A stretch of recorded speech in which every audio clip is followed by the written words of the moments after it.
11% en une semaine, 250 milliards de dollars partis en fumée, 2,8 milliards sortis des ETF Bitcoin en seulement 13 jours et un institutionnel qui a perdu volontairement 30 millions de dollars juste pour faire fuir le marché plus vite. Ce n'est pas un accident, ce n'est pas de la panique, c'est le résultat de quatre forces précises qui ont frappé en même temps. Et si tu ne comprends pas ces 4 raisons, tu vas te faire piéger exactement de la même façon la prochaine fois. Bienvenue sur Crypto Squad, on règle ça maintenant. Reste jusqu'à la fin parce que la quatrième raison est celle que personne n'explique vraiment et c'est la plus importante pour comprendre ce qui va se passer dans les prochaines semaines. Et si tu veux les alertes en temps réel quand les niveaux critiques sont touchés, rejoins notre canal Telegram, le lien est juste en dessous, c'est totalement gratuit. Abonne-toi aussi à la chaîne si ce n'est pas encore fait. On te prévient sur notre canal Telegram de ce qui va se passer avant et pas après. Allez, c'est parti, la raison numéro 1. La Fed, déjà, premièrement, elle ne baisse pas les taux. Et le marché crypto, lui, ben forcément, il s'en prend plein la face. Ça va avec. Tout au long, en fait, de 2025 et début 2026, les boules crypto, ils comptaient sur une chose, justement, des baisses des taux, en fait, pour pouvoir relancer la liquidité et faire monter les actifs risqués. Et ça n'arrive pas. Donc, le nouveau chairman, ben, Kevin Warsh, lui, il vient de prendre ses fonctions le 22 mai. Il est chairman, donc, le plus crypto littérate de l'histoire de la Fed, hein, mais il est aussi au quiche parce que par exemple, il y a un rapport d'emploi solide qui vient de sortir, ça donne à la Fed aucune raison d'assouplir les taux. Résultat, 68,8% de probabilité de aucune baisse des taux en 2026, le dollar qui reste fort, et malgré ça, la liquidité est faible. Et quand le dollar est fort, forcément, Bitcoin, lui, il souffre toujours. La deuxième raison, c'est la géopolitique, hein. Les frappes militaires américaines contre l'Iran, en fait, ils ont brisé un cessez-le-feu qui était fragile. Et du coup, les marchés sont passés en mode risk-off total. Les investisseurs, en fait, ils fuient les actifs risqués et ils se réfugient directement, en fait, sur le dollar et les obligations. Voilà, tout simplement. Donc, en mode risk-off, Bitcoin est toujours vendu en premier, et je dis toujours, hein, sans exception, justement. Et la troisième raison, c'est celle qui a choqué tout le monde, malheureusement. On n'a pas compris ces stratégies, hein.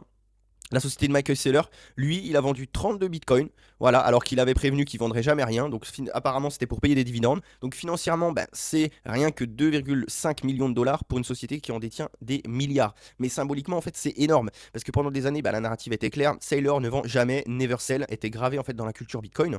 Et cette vente, elle a tué cette narrative. Et en crypto, quand une narrative elle meurt, le marché lui derrière, il va directement réagir très très violemment en fait, directement en fait sur les chiffres.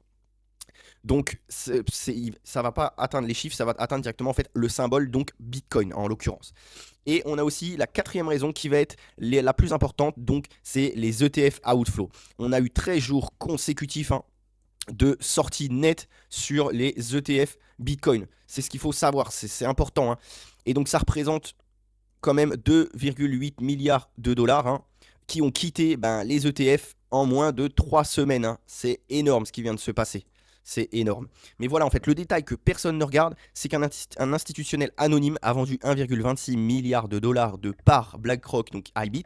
Il a accepté une décote de 2,3%, soit 30 millions de dollars de pertes, juste pour pouvoir en fait sortir plus vite du marché.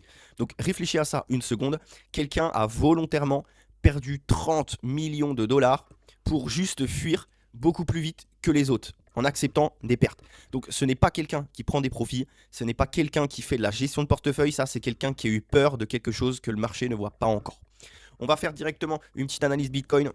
Donc on voit ici, hop, que justement on a eu une grosse prise de liquidité à ce niveau-ci, voilà. Donc du coup on est venu casser ce niveau-là, on n'a pas clôturé en dessous, donc ce qui fait qu'on a juste eu une mèche. Donc ça veut dire que là Bitcoin, lui, ça nous a fait un SFP, voilà, un Swing Failure Pattern. Donc du coup on a eu une belle prise également de notre plus bas en fait du trimestre et en même temps une belle prise de notre plus bas de l'année. Donc qui est en confluence avec le SFP. Donc ça fait quand même pas mal de confluence. Donc là on a eu un beau rebond. Pour le moment le volume est décroissant au niveau du Bitcoin. Là on est en daily. Donc par contre on peut voir qu'en weekly on a une énorme divergence juste ici haussière qui s'est créée sur Bitcoin. Et c'est pas tout parce que directement en H4 on a également une divergence haussière qui s'est créée. Donc là il faut faire attention parce que là, il y a encore des FVG à venir combler juste ici. Donc le prix pourrait très bien revenir combler en fait ces zones-ci, reprendre un petit peu de carburant, de la liquidité pour revenir ensuite chercher nos zones situées beaucoup plus au sud. Là, on a un order block daily plus weekly. Donc du coup, ça peut être un niveau à venir chercher juste après. Donc il faut faire attention, le marché pourrait être très piégeur. Il pourrait simplement forcer les gens à remonter dans le train et en fait arriver à ce niveau-là, retour à la case départ. Et on vient franchir nos niveaux pour justement revenir chercher notre liquidité. Voilà, on peut voir juste ici qu'on a eu quand même 52 millions de liquidations au niveau des shorts en 4 heures, hein. Et là actuellement, donc on a eu aussi 22 millions au niveau des longues. En 1 heure, hop, en 1 heure, on a quand même eu 17 millions de shorts. Voilà. On voit directement sur notre carte de liquidation qu'on est venu prendre notre liquidité située au sud, et là on voit qu'on a encore de la liquidité, excusez-moi, située au nord, et là on voit encore qu'on a de la liquidité à venir chercher au sud justement. Au niveau des 61 135, on a 60 000, donc entre 60 000 et 61 000, on a encore pas mal de liquidité qui s'est accumulée et qu'on pourrait venir chercher. Si on regarde ici, on voit que notre prix est en train de repartir à la hausse comme ceci, voilà, et on voit par contre que nos longues, justement, pareil, nos longues sont en train de repartir à la hausse. Donc quand on a les longues qui repartent à la hausse, et le prix qui repart, il faut faire attention, il pourrait y avoir justement un short squeeze, parce que comme on a vu que les liquidations sont encore situées au sud, ben justement le prix pourrait très bien faire un retournement violent pour revenir justement chercher en fait notre liquidité située un tout petit peu plus bas, située ici dans cette zone. Comme ça, short squeeze, on vient piéger tout le monde et ensuite on repart à la hausse. Voilà un petit peu nos scénarios pour Bitcoin. On est désolé, aujourd'hui on va faire une petite vidéo, on n'est pas très en forme. N'hésitez pas du coup à vous abonner à la chaîne. Donc voilà les 4 raisons du crash de cette semaine, hein. La Fed qui ne bouge pas, la géopolitique USA-Iran, stratégie qui brise sa propre narrative et des institutionnels qui fuient les ETF à tout prix.